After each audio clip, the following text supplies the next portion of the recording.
बिठाओ इनको।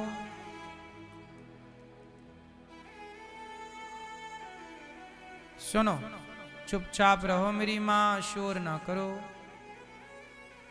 एक तो आज के जमाने में सबको सेल्फी, फोटो और वीडियो लेनी है। कथा से मतलब नहीं है, कथा सुनने थोड़ी आए हैं।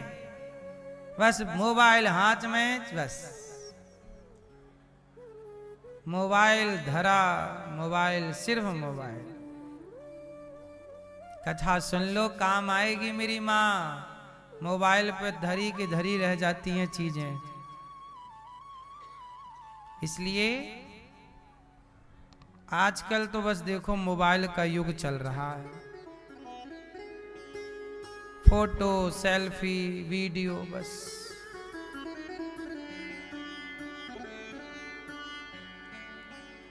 तुम काहे खड़े हो घोचूलाल?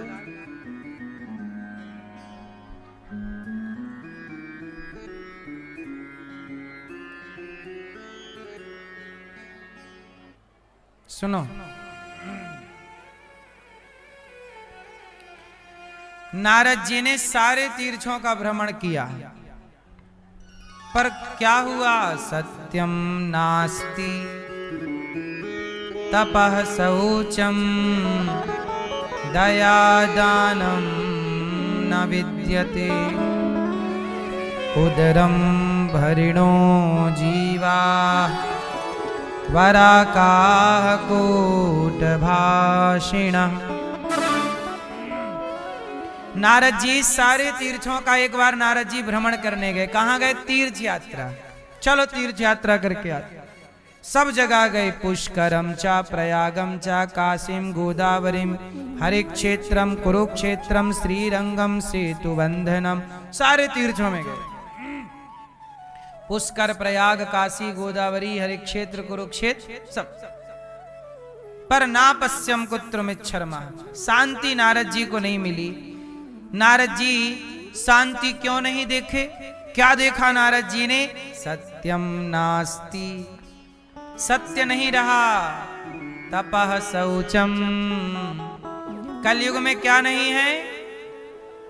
कलयुग में सच बोलने वाले कम हैं। सत्यम नास्ति तपः शौचम दया दानम, ना सत्य, न दया, न दान, न तप। सत्यम नास्ति तपः शौचम। शौचम मतलब, शौचम मतलब पवित्रता, शुद्धि। अपवित्रः पवित्रो वा सर्वावस्थां गतोपि वा। अंदर की शुद्धि और बाहर की शुद्धि, दोनों शुद्धि बिगड़ गई इस कलयुग में। अच्छा बताओ, आप लोग लघु शंका जाते हैं, तो लघु शंका जाने के बाद शुद्धि होने के लिए क्या क्या करते हैं? सब लोग बताओ, लघु शंका जाने के बाद आप शुद्धि करने के लिए शरीर की क्या क्या करते हैं? क्या करते हैं? हाथ धुलते हैं और बस। सुनो, लघु शंका जाने के बाद 4 कुल्ला करना चाहिए, पांव धुलना चाहिए, हाथ धुलना चाहिए, तब जाके लघु शंका की शुद्धि होती है। इसके बाद और शौच करने के बाद, शौच करने के बाद जो कपड़े पहनकर शौच करने गए हैं वो कपड़े या तो कम कपड़े पहनकर जाओ, या जो पहनकर गए हैं वो गीले करने चाहिए। और पूरा स्नान कर चुके हो, सर्दियों का मौसम है तो आप आधा स्नान कर सकते हैं, नाभि से अर्ध स्नान, है ना। ये स्नान करिए, अपना यज्ञोपवीत पहने हैं तो उसे गीला करिए, तब जाके आप शौच के बाद शुद्ध होंगे। अब आजकल तो लड़के कुछ लोग 4 दिन नहाते ही नहीं है, सर्दी बहुत, कल नहाएंगे। कल भी बोले आज बहुत ठंड, कल नहा लेंगे। कल कल करते साहब जनवरी निकल गई, दिसंबर निकल गया। बोले अब फाइनली सीधा होली में नहा लेंगे, होली होली खेल के। मैया तो आप आप लोग कभी कभी नहाते हो कि रोज नहाते हो? हैं? 2 दिन में एक बार मैया? है मैया?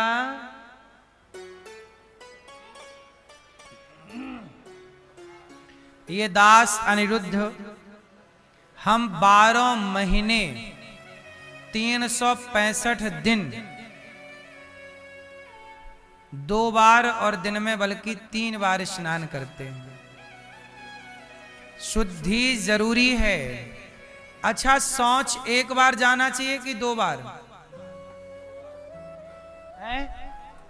कितनी बार जाना चाहिए? 1 बार। खाओ आप 2 बार, खाओ 3 बार और टंकी खाली करो 1 बार।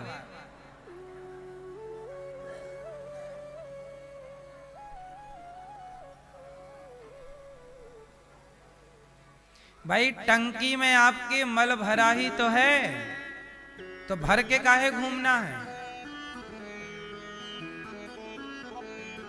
रात का शाम को खाया, सुबह खाली कर लिया, और दिन भर जो खाया वो शाम को खाली कर लिया। पेट को भी थोड़ा रेस्ट दो। सही है? क्योंकि भरा तो आपके भीतर है, तो भरा भरा वो आपको सुख तो ना देगा। इसलिए अंदर की शुद्धि भी ठीक हो और बाहर की शुद्धि भी। तो ये तो हो गई शारीरिक शुद्धि के आपने 2 बार स्नान किया। 2 बार शौच जाइए सुबह और शाम, और शौच जाने के पहले 2-3 गिलास पानी पीजिए। सवेरे जागिए 2 गिलास ठांस के पानी पीजिए, और पानी पीजिए और 10-5 कदम चल लीजिए थोड़ा। अपने आप बिल्कुल आंतें सही हो जाएंगी। सारा मल आंतों का फंसा एक टंकी है शरीर में ईश्वर की दी, उसमें इकट्ठा होगा और बढ़िया आप फ्रेश हो जाएंगे कम समय पर। और फिर आप स्नान करिए सुबह का, और रात्रि को 1 बार सोने से पहले या शाम को जब आपकी अनुकूलता हो। वैसे भी आपको रात को शाम को मुंह धुल करके थोड़ा मंजन करके, रात को आप कुछ मीठा खाए सो गए तो दांत खराब हो जाएंगे, इसलिए मुंह साफ करके सोना चाहिए, है ना? तो ठीक होके सोइए, अर्ध स्नान कर लीजिए। बिल्कुल, इससे क्या होगा? आप स्वस्थ रहेंगे। अब कुछ लोगों को ऐसा रहता है, लगी है पर चलो ठंडी है, पड़े रहो दबे।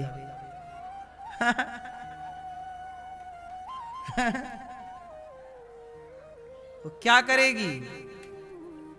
आपके शरीर में दुर्गंध भर देगी, और वह दुर्गंध आपके विचारों को भी। शरीर की शुद्धि करिए, अंदर बाहर से करिए, और इसके बाद जब शरीर की अंदर बाहर शुद्धि होगी तब अपने विचारों को शुद्ध कीजिए। जो बाहर भीतर से शुद्ध है उसी के विचार शुद्ध हैं, वरना विचारों की शुद्धि नहीं होती। याद रखिएगा, इंसान बड़ा नहीं होता, उसके विचार उसे बड़ा बनाते हैं। स्वामी विवेकानंद जी बड़े किससे हुए? उनके विचारों से। रामकृष्ण परमहंस किससे बड़े हुए? उनके विचारों से। आपका जितना उच्च कोटि का विचार होगा आप उतने महान होंगे। इसलिए विचार बढ़िया लाने के लिए शुद्धि से बुद्धि। सुना होगा कहावत, जैसी राखे शुद्धि वैसी बने बुद्धि, जैसा खाए अन्न वैसा रहे मन, जैसा पिए पानी वैसी बोले वाणी। इसलिए आहार शुद्धौ सत्व शुद्धौ, सब कुछ शुद्ध होना चाहिए। भोजन भी शुद्ध होना चाहिए। भोग लगाकर खाओ। क्या खाओ? बोलो मेरी माँ। भोग लगाने से आहार शुद्ध होता है। स्नान करने से बाहर की शुद्धि है, और जो मलमूत्र का क्रम मैंने बताया वो सब अंदर बाहर की शुद्धि। और यम नियम आसन प्राणायाम प्रत्याहार ध्यान धारणा समाधि अष्टांग योग, निंदा ना करना भी शुद्धि है। अब जैसे आप लोग चलो बाहर से नहाए पर भीतर से किसी के लिए छल भरा है, कपट भरा है, तो आपके शरीर में देखो मलमूत्र होता है, आपके शरीर के भीतर ही तो मलमूत्र होता है। अच्छा बताओ, मलमूत्र अच्छा होता है कि नहीं? पलट के कोई देखता है वापस उसकी तरफ?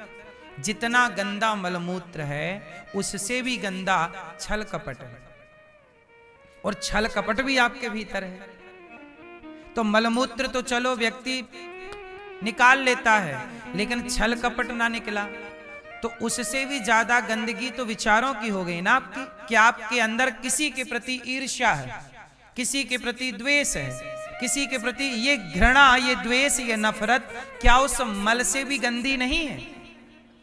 जवाब दीजिए, क्या इसकी शुद्धि नहीं होनी चाहिए? यदि ये सब है तो क्या ईश्वर के आप सन्मुख जाने के अधिकारी हैं?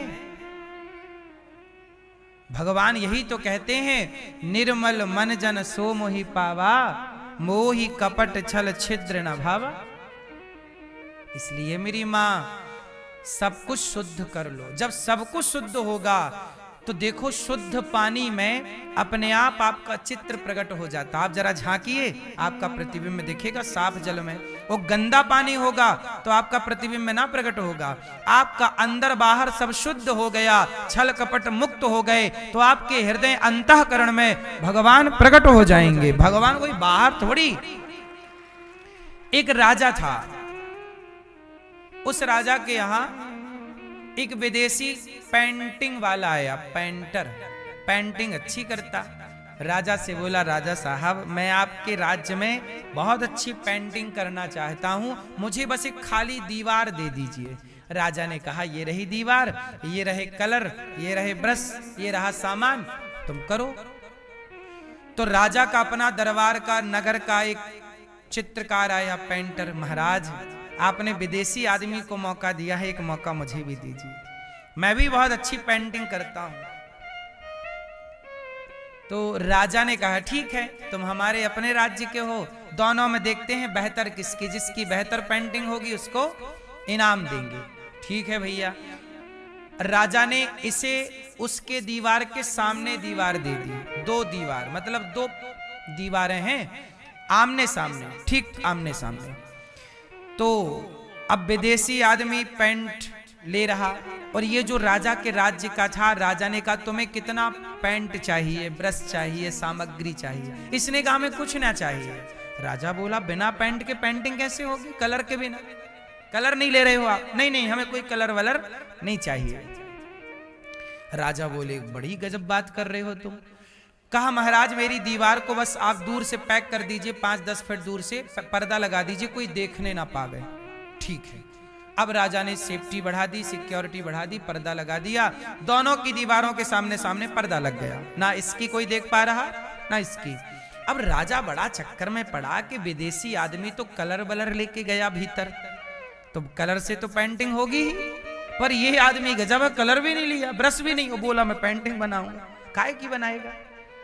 अब भैया लो, सबका टाइम पीरियड पूरा हुआ, और जो विदेशी था उसने कहा, महाराज पेंटिंग तैयार है, मुहूर्त देख लो कब खोलूं? बोले कल। सब सभा लगी, लोग बड़ी दूर दूर से आए कि बड़ा पेंटर है भाई। खोला गया, देखा गया, वाह लाजवाब पेंटिंग बनाई विदेशी आदमी, गजब की नदी बनाई, गजब की सड़कें बनाई, क्या पेड़ ऐसे बनाए कि सही के पेड़ हैं, लोग ऐसे बना दिए कि बिल्कुल हूबहू चल रहा है व्यक्ति, ऐसा बोलती हुई, जैसे लोग कहते नहीं तो बोलती हुई प्रतिमा है, बोलता हुआ चित्र है, ऐसी उभरी हुई बिल्कुल पेंटिंग बनाई उस विदेशी कारीगर ने। अब बारी थी राजा के अपने राज्य के कारीगर की, उस चित्रकार की। भाई तुम्हारा भी पर्दा खोलो। हाँ महाराज हटा दो। पर्दा हटाया तो उसकी दीवार में भी उससे 20 पेंटिंग, 20 मीन्स और बेस्ट और अच्छी पेंटिंग, गजब। राजा आश्चर्य, भाई तूने ये कलर लिए नहीं और इससे भी खूबसूरत चित्रकारी तेरी कैसे बनाया? उस राजा के उस अपने व्यक्ति ने कहा, महाराज मैंने इस दीवार पे कोई चित्र बनाया ही नहीं। अरे हमें तो दिख रहा चित्र है। नहीं महाराज, मैंने चित्र नहीं बनाया। मैंने दीवार को इतना घिसा, इतना घिसा, इतना बेहतर इस पे काम किया कि मैंने अपनी दीवार को केवल दर्पण बना दिया। और जब मेरी दीवार दर्पण हो गई तो सामने वाले का चित्र मेरी दीवार में अपने आप उभर के आ गया। उस दीवार का चित्र इसमें दिख रहा है और आपको लग रहा है हूबहू है, उससे भी बेहतर शाइनिंग है। चित्र नहीं है इसमें कुछ भी, ये केवल हमारी दीवार क्या बनी है, घिस घिस के हमने क्या बना दिया, उसे दर्पण बना दिया। और दर्पण बन गई तो उसकी उतर गई कि नहीं। बस आप अपने मन को दर्पण बना लीजिए, ईश्वर की छवि अपने मन के दर्पण में अपने आप उतर आएगी। ईश्वर को खोजने कहां जाओगे, अपने को दर्पण बनाओ। वो दर्पण यदि गंदा है तो उसमें चित्र नजर ना आएगा। इसलिए दर्पण को क्या होना चाहिए, इसलिए कहता हूं निर्मल मन के दर्पण में वह राम का दर्शन पाएगा। जब तक मन दर्पण नहीं होगा तोरा मन दर्पण कहलाए। तोरा मन दर्पण कहलाए। ये मन दर्पण है। दर्पण मतलब शीशा, कांच, मिरर। यदि आपका मन दर्पण नहीं हो पाया तो उस दर्पण के बिना आपका भी चित्र नजर नहीं आता। आपके पास दर्पण ना हो तो आपका चित्र कैसे नजर आएगा। तो जब तक मन दर्पण नहीं बनेगा तो ईश्वर का चित्र कैसे नजर आएगा। ईश्वर को देखना है तो अपने मन पर काम कीजिए, दर्पण की तरह पवित्र कीजिए, निर्मल कीजिए। सारे छल, बुराई, निंदा, चुगली से हटा दीजिए अपने आप को। निर्मलता, निर्मल मन जन सो मोहि पावा।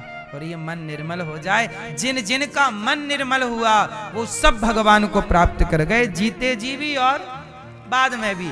मोक्ष मरने के बाद का विषय नहीं है। मैं फिर आपको एक निवेदन कर दूं, लोग कहते ना मरने के बाद मोक्ष मिलेगा ना। मैं आपसे कहता हूं कि जीते जी मोक्ष पा लिया जाए। जो व्यक्ति जीते जी चित्त को भगवान में लगाया, जीते जी आप किसी चींटी का दिल नहीं दुखा रहे हैं, जीते जी सबका भला सोच रहे हैं, तो आपका जीते जी ही तो ये मोक्ष हो गया ना। और जिसने जीते जी, मोक्ष का मतलब क्या है, मुक्ति का मतलब क्या है, जिसने अपने मन को निंदा से मुक्त कर लिया, चुगली से मुक्त कर लिया, छल कपट से जिसने अपने मन को मुक्त कर लिया, वही ना मुक्ति है। और जो जीते जी यहां मुक्ति पा लेगा बुराई से, तो उसकी मुक्ति वहां निश्चित हो गई। यही मुक्त तो तुम्हारा मन हुआ नहीं, छल कपट से मुक्त हो ना पाए, तो वहां कौन सी मुक्ति ढूंढने गए हो।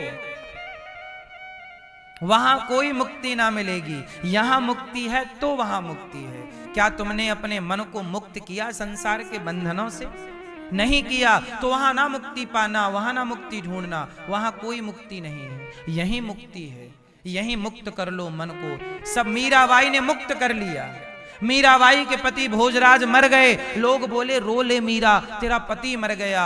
मीराबाई बोली क्यों रोऊं, मेरा पति ऐसा है मर ही नहीं सकता। बोले देख तेरे पति की मृत्यु हो गई, ये लाश पड़ी है।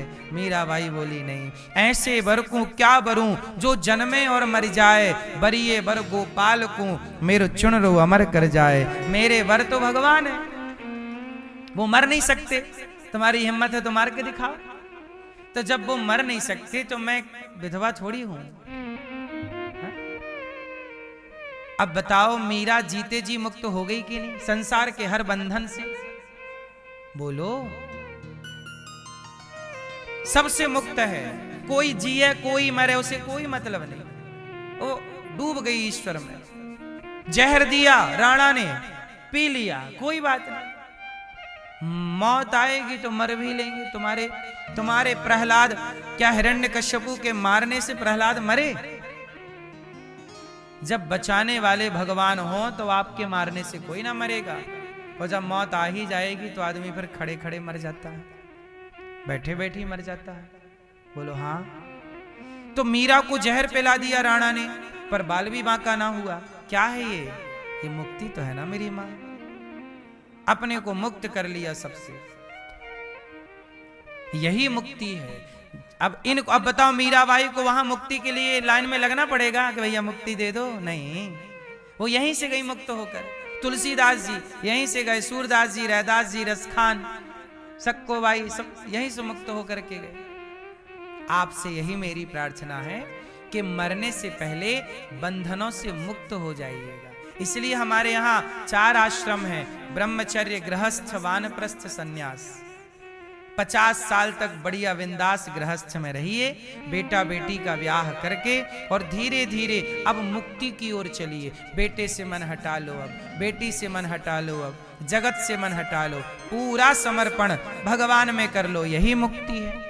अभी भी आपका मन, एक बूढ़े आदमी मर रहे हैं, वो बोले मेरा बेटा कहाँ, छोरा, पोता को दिखाओ, मैं पोता देखूंगा, मेरा बेटा खेलेगा गोद में, और खिलाते खिलाते हो गए टैं। अब बताओ इन्हें वहां कोई मुक्ति मिलेगी? और फिर इनके बच्चे लिखवाएंगे स्वर्गीय पिताजी। काय के स्वर्गीय?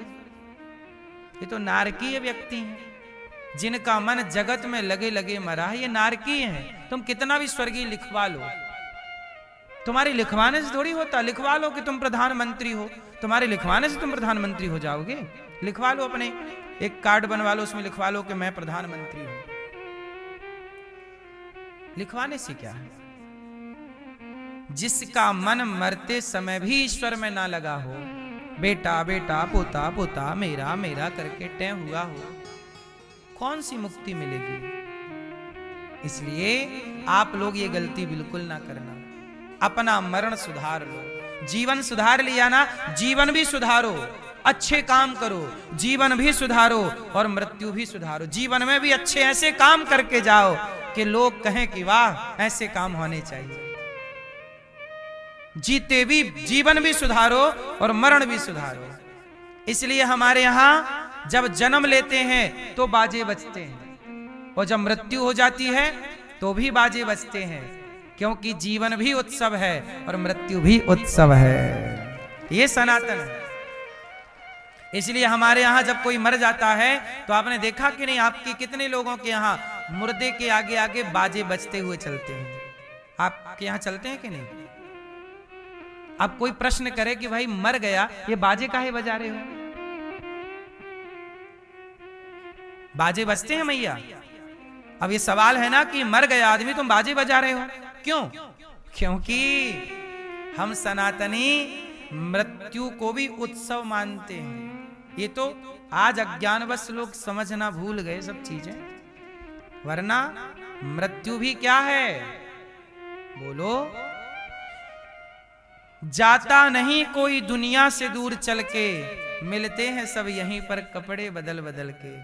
कोई मर गया, आप कहते हो मर गया, अरे मरा नहीं। जिस दिन ईश्वर से मुलाकात होगी, उस भक्त और भगवान के मिलन का नाम दुनिया मौत कहती है। वो तो मिलना है, इसलिए लोग उत्सव मनाते। भाई मिलन हुआ आज, जीवात्मा और परमात्मा का मिलन है, इसलिए रो मत, उत्सव मनाओ, कीर्तन करो कि ये संसार के बंधन से मुक्त हो गया। अब भगवान से प्रार्थना करो कि यह भगवत धाम गया, और वह मरने वाला व्यक्ति भी अपना कर्तव्य पूरा करके जाए, ईश्वर का चिंतन करते जाए। इसलिए हमारे यहाँ मरने से पहले एक प्रोसेस और होता है। आजकल जैसे लोग मरते हैं, इसका नाम मृत्यु, ठीक है, अब देखो मर ही गए, लेकिन मरने का भी एक प्रोसेस है। कैसे मरना चाहिए? चलो बताओ, आपको पता है किसी को मरना कैसे चाहिए?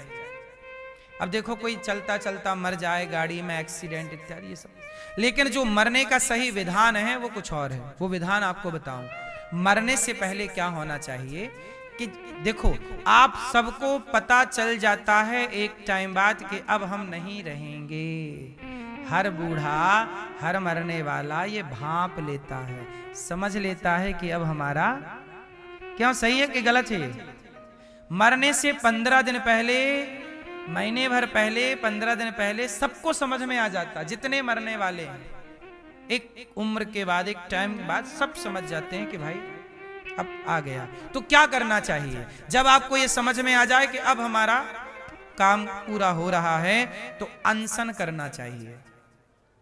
धीरे धीरे भोजन पानी से मन हटाकर, वैसे भी एक टाइम बाद पानी वानी सब छूट ही जाता है, भोजन भी छूट ही जाता है, तो छूट जाए उससे बेहतर पहले ही से छोड़ के अनशन, चिंतन ईश्वर का करते हो। श्रीमन नारायण। श्री भोजन से मन हटाओ, पानी से मन हटाओ, सबसे सबको हटा दो अपने मस्तिष्क से, यहां से भीतर से सबको हटाओ, केवल हृदय में श्रीमन्नारायण, केवल भगवान श्रीमन्नारायण, श्री सीताराम, श्री भगवान का चिंतन। नित्य गंगा जल खुद पियो, नित्य तुलसी का सेवन करो, नित्य भगवान का कीर्तन करो, और बस सबसे कहो तुम रोना धोना मत, कीर्तन करो। और कीर्तन करते करते प्राण जाए, चिंतन करते करते। ये मौत सबसे उत्तम है। ये थोड़ी के रो रहे हैं पूरे सब लोग, अभी मरे नहीं, हिला रहे हैं, भैया पहचानो हमें, पहचानो हमें, पहचानो। कोई कंधा हिला रहा, कोई छाती हिला रहा, कोई हाथ हिला रहा, हमें पहचानो। क्या करेंगे तुम्हें पहचान के? जो लोग कहते हैं हमें पहचानो, ये लोग 13 दिन बाद रसगुल्ले खाते हैं मांग मांग के, एक और लाओ, एक अच्छा बनाया। और ये बोल रहे थे हमें पहचानो, हमें पहचानो, और अब रसगुल्ले खा रहे हैं, सब्जी पूरी खा रहे हैं।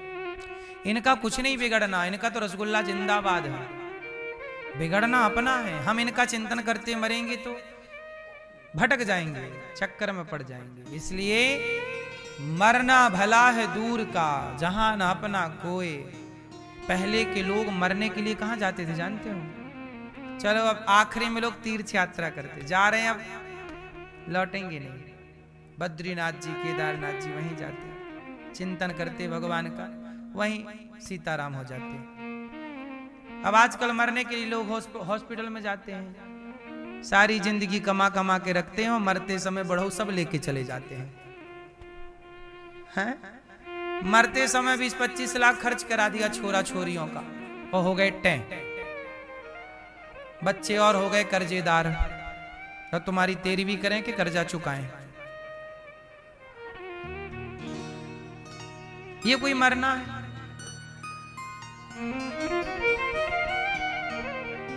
दान पुण्य करते हुए, भला कार्य करते हुए, समय से विवाह करना, समय से गृहस्थी में रहना, समय से बच्चे पैदा करना, समय से उनकी जिम्मेदारी पूरी करना, समय से उन्हें छोड़ देना, समय से मन चित्त सबसे हटाकर भगवान में लग जाना, यही धर्म रहा है। इसलिए हमारे यहाँ उम्र को 4 भागों में बांटा, ब्रह्मचर्य, गृहस्थ, वानप्रस्थ, संन्यास। समय से निकल करके चिंतन लग जाओ। अब बूढ़ा आदमी बिल्कुल 90 साल का भी रुपया गिन रहा है, गड्डी गिन रहा है, ये उम्र रुपया गिनने की नहीं रही। अब खेती पक गई तुम्हारी, बाल बाल पक गए, अब चित्त लगाओ ईश्वर में, कभी भी सीताराम हो जाओ। सही है गलत है मैया?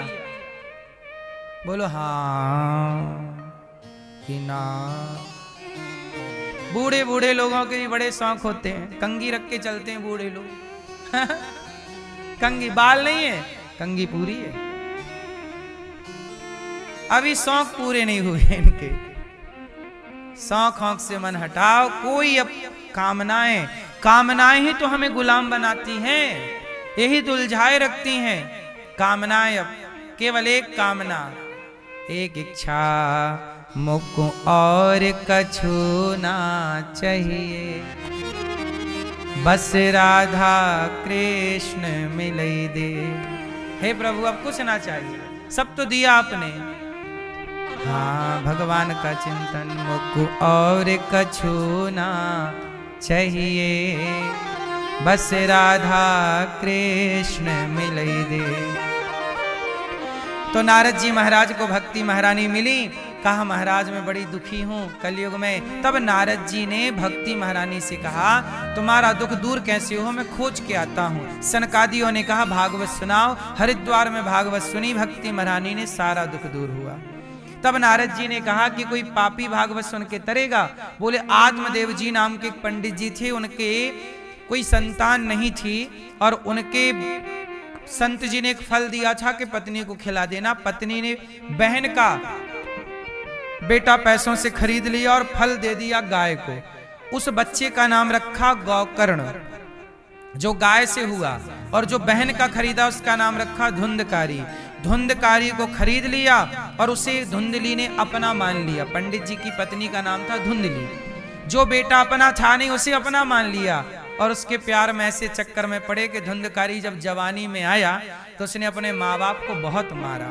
आत्मदेव जी रोने लगे, हे विधाता जब बेटा नहीं था तो इसलिए रोया कि बेटा क्यों नहीं दिया भगवान ने, और दे दिया तो ऐसा नालायक दिया कि मारता है। अब भी रोना पड़ा कि क्यों दे दिया भगवान ने। भाग्य का रोना आपको ही रोना पड़ेगा, मिल जाए तो और ना मिले तो।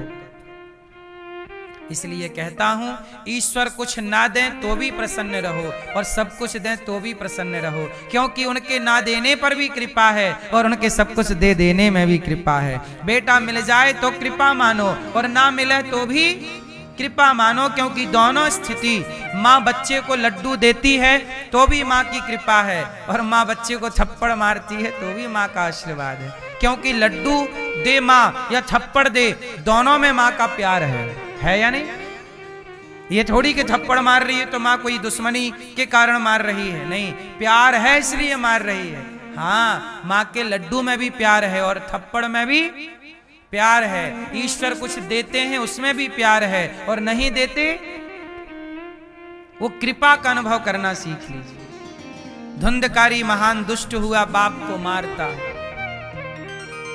आजकल बच्चे अपने माँ बाप पे हाथ उठाते हैं, बड़े हो गए, बहुत पढ़ लिख लिए बच्चे माँ बाप पे हाथ उठाते रहते हैं। कुछ बच्चे कुछ,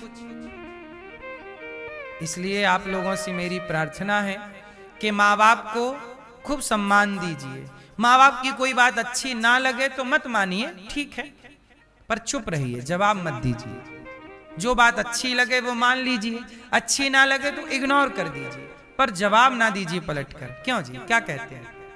कुछ बातें ठीक हैं, आज के बच्चे जो हैं कुछ बातें आपकी अच्छी होती भी नहीं है, क्योंकि कुछ सलाह माँ बाप बच्चों को देते हैं जो बच्चों को अच्छी नहीं लगती। क्योंकि बच्चे, अम्मा कहती है तू नौकरी कर ले, बेटा कहता मैं बिजनेस करना चाहता हूं, तो दोनों के विचार अलग अलग हो गए।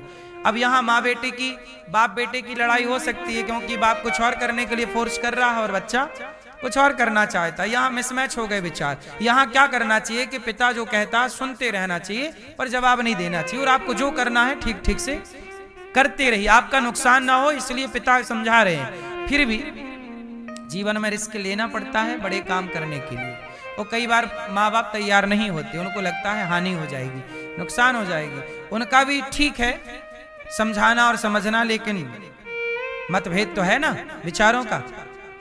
दो विचार हो गए, माँ बाप के अलग, इसलिए माँ बाप की जो बात अच्छी लगे वो स्वीकार कर लो, ना लगे तो चुप रहो, जवाब ना दो। पर आप लोग गलती क्या करते हैं, माँ बाप की जो बात अच्छी नहीं लगती आप जवाब दे दे, अरे तुम्हें तो कुछ नहीं आता, तुमसे ज्यादा तो हमें आता है। नहीं, आप माँ बाप के सामने होशियार बनने की कोशिश ना करें, माँ बाप के आगे बच्चे ही रहें, ये आपकी समझदारी है, ये आपकी समझदारी और ये आपके शिष्टाचार का परिचय है। यदि आप होशियार बन रहे हैं इसका मतलब आप एक नंबर के गधे हैं, क्योंकि माँ बाप का जो सम्मान नहीं कर पाता वो एकदम मूसर ही होता है। कई बार बोलना समझदारी होती है तो कई बार चुप रहना भी समझदारी है। क्या कहते हैं आप लोग, बोलो।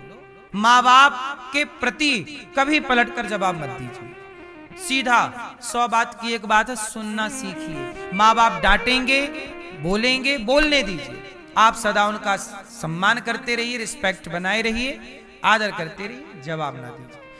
आप लोग जवाब दे दे के बिगाड़ लेते हैं, पूरा खिचड़ी कर लेते हैं संबंधों को।